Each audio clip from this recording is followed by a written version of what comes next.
Hi everyone, my name is Daniel Gibbs and I am an intern at the Barbados Fisheries Division, and today I'll be presenting on the sport fishing sector in Barbados.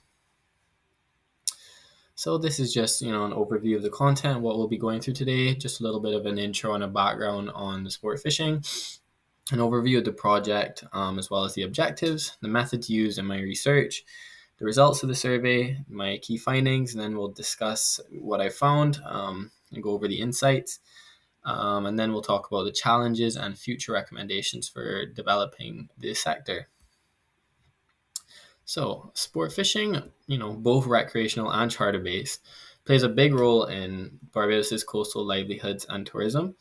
However, despite its large presence, there's still very little formal data on the fleet size, the fishing effort, or just overall economic impact. So, I was tasked with this study in my summer internship to set out, and kind of create a baseline of information to help support the implementation of the new 2025 Fisheries Management and Development Act, which now has all sport fishing vessels registered under the fisheries, compared to whereas they were previously registered under the Ministry of Tourism.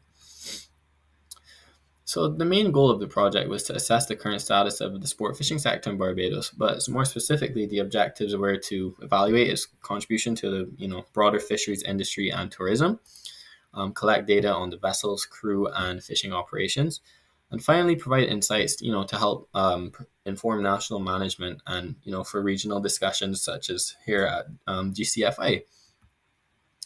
So we used a survey-based approach, reached out to between 40 to 50 vessels, and ended up surveying 34 vessels across the major landing sites, including the Careenage, Shallow Draft, Port St. Charles, Point Ferdinand, St. Lawrence Gap, and Carlisle Bay. Um, Additional data came from the tournament records, review of literature, and interviews and captains and crew were a big part of it. Data collection took place during the summer of 2025, which coincided with BGFA events like the night fishing tournament. As you can see here in the picture, that's actually me, second from the right, holding the horse-eye jack. So yeah, the survey kind of just covered topics such as the vessel specs, fishing operations, their use of technology, a bit of economic info on their costs and whatever else they are comfortable sharing, and then also participation in tournaments and interest in collaboration with the fisheries. And based off of the survey, we estimate there's roughly 40 to 50 active sport fishing vessels in Barbados and roughly about 180 to 200 active sport fishers. Most of them are based in the Greenwich and the Shallow Draft, followed by Port St. Charles, Port Ferdinand, St. Lawrence Gap, and finally Carlisle Bay. The typical sport fisher would be a male, roughly aged 40 to 50, though there are some female anglers and juniors now entering throughout the tournaments, as they have various prizes and incentives for them to join, which is fantastic. And here you can see the 6 main landing sites used by the sport fishing vessels across the island. These kind of range from traditional, harbors kind of like the Greenwich, to more high-end marinas like Port St. Charles and Port Ferdinand for some of the bigger boats as well.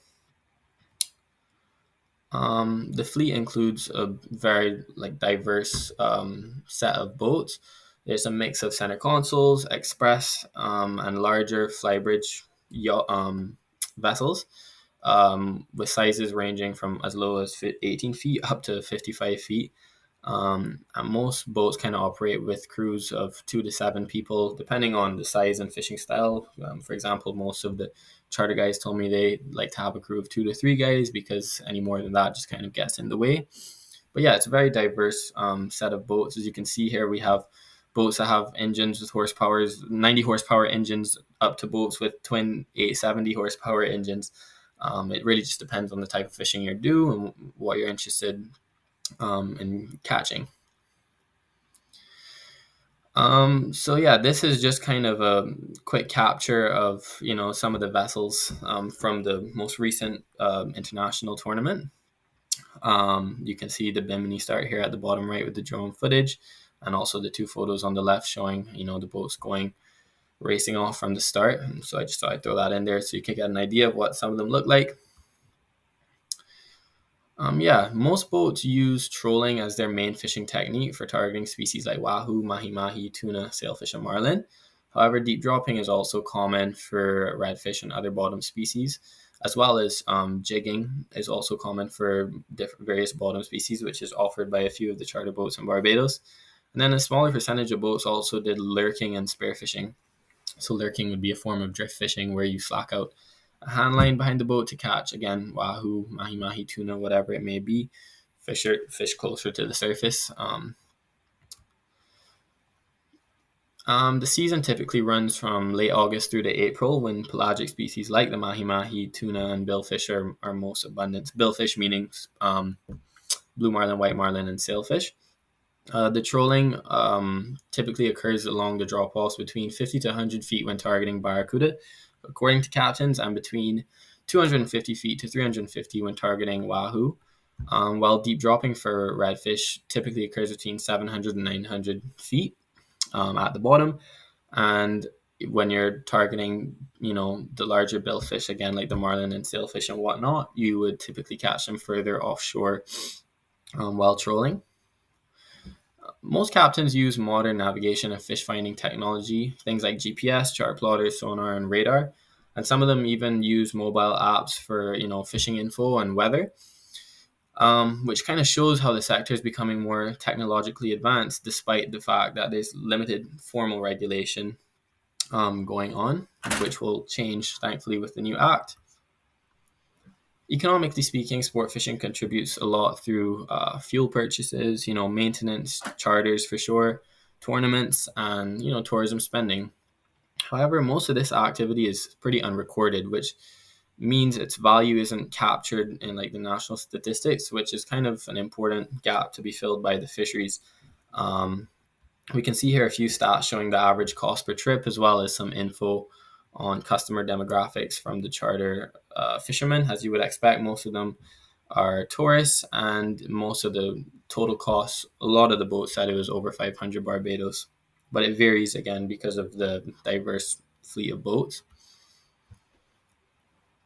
But yeah, as for tournaments such as the Republic Bank Sir Charles Williams International Fishing Tournament and BGFA events are not only major cultural events, but also they attract a lot of foreign vessels and tourists.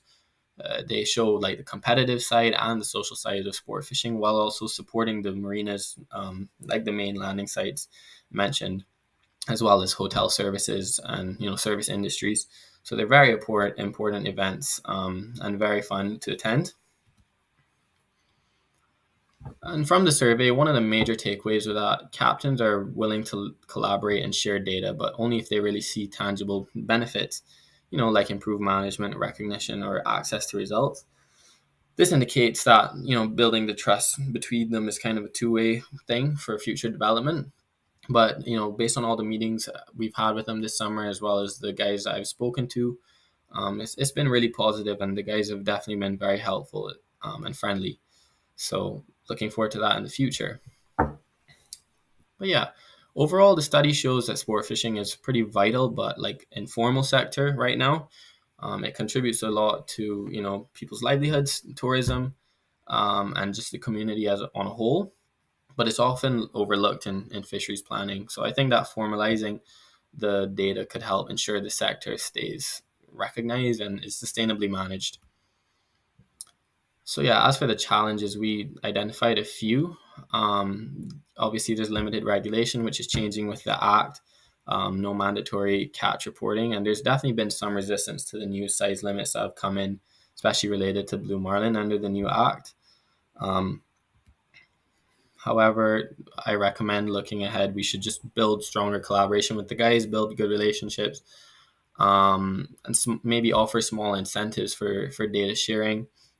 And definitely promoting junior and female participation will strengthen the future of sport fishing and make the fleet a little bit more diverse and inclusive. And finally, developing billfish tagging, catch and release programs would support conservation and regional management goals, which would be consistent with whatever research that currently exists, as well as the Caribbean billfish management plans.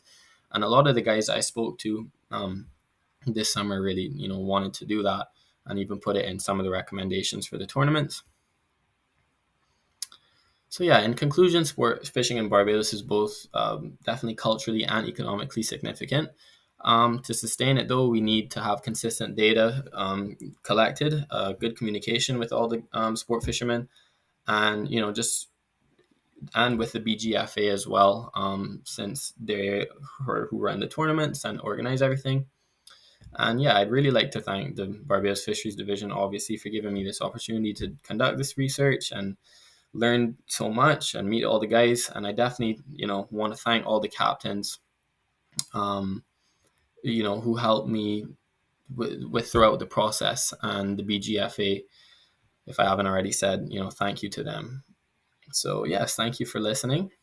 Here are the main references used in the study, including some FAO reports, national legislation, and then obviously my survey data used this summer. So yes, thank you again. If anyone would like to learn more, you can visit the Barbados Fisheries Division website at fisheries.gov.bb. Have a great day.